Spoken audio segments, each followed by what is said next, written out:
Hello everyone, before we get into the video, make sure to subscribe to Dilgs, and also make sure to like and subscribe, and you'll be joining the Pix gang if you subscribe. Also, on the last review, I did make a few mistakes, and I'm sorry that I was kind of stuttering a bit. I'm going to try not to do it as much, but I struggle with that, so I'm sorry. But I forgot to mention some stuff, unfortunately, on the first review. For instance, I really like the music in the game because I forgot to mention that, and I think that's all I really forgot to mention. And yeah, so hopefully this will be a better review and I'll remember what to talk about in that. But the music's good and that, so yeah. And I'll also mention it on this one probably, who knows. But yeah, let's see what I think about the second one, if I like it as much as the first. So yeah, enjoy the video. And remember to like and subscribe, and also subscribe to Dilgs, and enjoy the video.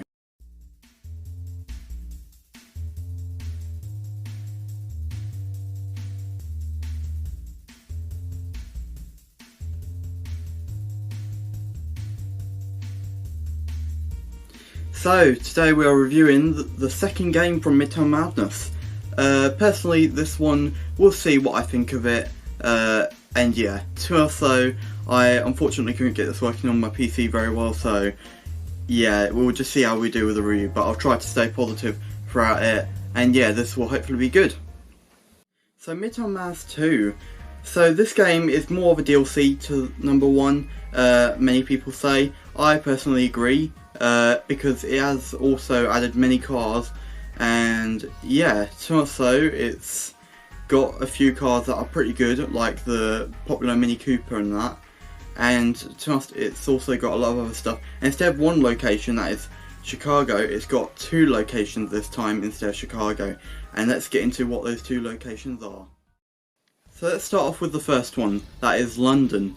That is the main front cover of this game because it's the main location, and to us it's quite good how they've done London. Obviously it was released in 2002, so they couldn't really do massive type of graphics, but they tried their best to reference London in a good way, and there was voice acting in the first game.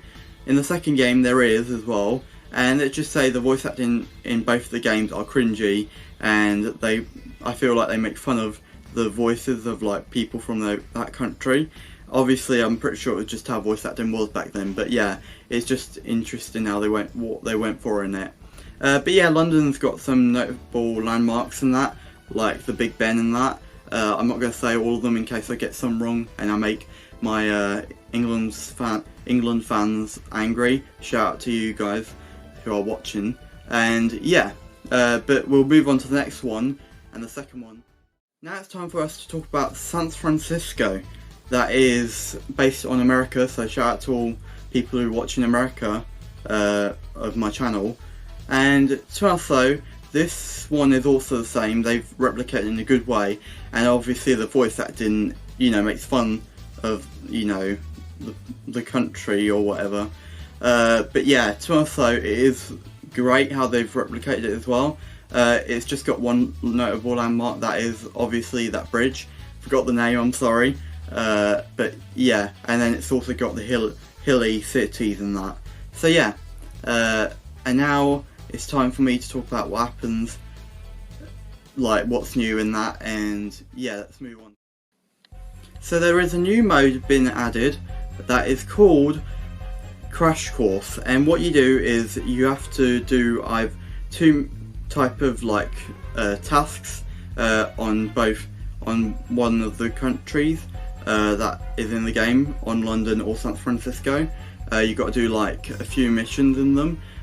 London, you have to be a London cabbie, and in San Francisco you have to be a San Francisco stunt driver.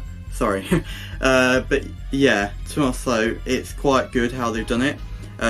Like the person who tells you about what you're doing and that, and it's quite good how it works and that. It's also quite hard sometimes, but if you can do it, then there you go. Now it's time for me to talk about what happens when you complete the game. When you completed the whole of the game, you unlock all the cars, and the Paris GTR 1, you also unlock skins for that are pretty cool. You unlock skins for all the cars in this game, and if you get the Paris GTR 1, and you complete the whole game, you'll get the ghost skin, and it looks really sick on the Pano Roadster GTR 1. But yeah, it's really cool. And yeah, to us, that's all you get really when you complete it. There's also online mode. Again, I don't know what's going on with that, if that still works or not. I haven't tested it, and even if I did, I wouldn't have anyone to play with. But yeah, so now it's time for my overall opinion on this game. My overall opinions with this game is that I think it's quite good for the time, and also nowadays I feel like it's still good. Obviously it's aged with the graphics and that. Personally though, age really doesn't matter to me. As long as the gameplay's fun, then to me that still makes the game great, because I don't focus much on graphics and that. But yeah, it's still a good game. It's also more popular than the first one, and I can kind of see why. I mean, it's got more cars, it's got more interesting locations, and the modding community for it is really great for it. There's a lot of mods, so yeah. But overall, my opinions on it is it's okay, and it's not because my PC can't run it well. I'm giving it a proper review from my standpoint. It's, great, the music's great, I can't really diss the music, it's quite good, it's classic Midtown Madness. I don't think it's as powerful as the first game's music, but it's still good. Unfortunately I'm going to rate it lower, just so we don't have them all on number 9, because I want to split it up a bit. So let's just move it down by 1, and let's play it on 8.8 out of 10, and I hope you guys are fine with that. If not, then I'm sorry, that's just my opinion, okay? But yeah, tell me what you think of this game in the comments down below. Suggest me what game you want me to review next, as long as it's PG. If it's not, then I'll probably have to skip over it. And also give me suggestions for movies, anything, as long as it's PG, okay? And if it's not, then I'll have a look if I can or not get away with it. We'll just see, okay? We'll just see what the game is. But yeah, overall, this game's good, and that's what I rate it. Thanks for watching, guys, and also I'll probably be posting on my second channel at some point, maybe today. Maybe I'll do a gaming video, so go check out the second channel, link in the description. And yeah, overall this game I think is quite good, and yeah, I just, I still like Midtown Madness 2 as much as 1, just not as greatly, but it's still good. Next time we'll be reviewing Midtown Madness 3, so we'll see what's going on with that. And also there's a bit of a twist with this one, and I'll get into that when we get to that review. Alright, thanks for watching, guys, and bye.